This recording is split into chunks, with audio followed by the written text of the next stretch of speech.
17 October 2021 আমাদের চাকরির সূত্রে প্রথম দেখা, কথা বলা। 23 অক্টোবর 2021 রাত্রি 1টার সময় তুমি আমাকে গান গেয়ে প্রপোজ করো। আমি না বলি। তারপর চলে আমাকে রাজি করানোর চেষ্টা।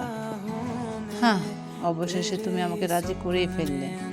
9 নভেম্বর 2021। এরপর একসাথে কাজ করে, কাজের ফাঁকে হাসি গল্প ইত্যাদি ইত্যাদি। তোমার মনে পড়ে একদিন এক গাছ থেকে অনেকগুলো গোলাপ ফুল তুলে আমার হাতে দিয়েছিলে প্রপোজের স্টাইল ধরে? আমার না আজও মনে পড়ে তোমার আমার একসাথে প্রথম ঘুরতে যাওয়া। আমি লাল শাড়ি, তুমি সিলভার কালারের পাঞ্জাবি পরা।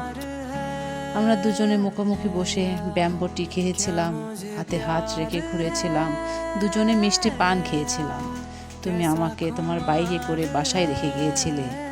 আমার আজও মনে পড়ে। 14 ফেব্রুয়ারি 2023 তোমার জন্মদিন। আমি তোমার জন্য সারপ্রাইজ করব, তাই ঘর সাজিয়েছিলাম, কেক এনেছিলাম। তুমি সারপ্রাইজ ঠিকই হয়েছিলে, শুধু আমি ছিলাম না তোমার সামনে, অফিসে ছিলাম তার জন্য। আমরা ফাইনালি বিয়ে করি অফিসিয়ালভাবে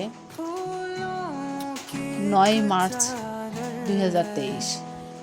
আনঅফিসিয়ালি আমরা বিয়ে করি 12/12/2022, যেটা আমাদেরকে কেউ স্বীকৃতি দিছিল না, আমরাও মনে মনে দিয়েছিলাম না।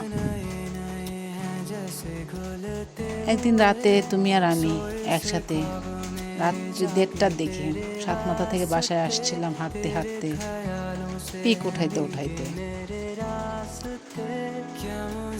দিন শেষে আলহামদুলিল্লাহ আমরা একসাথে লাইফ পার্টনার হই।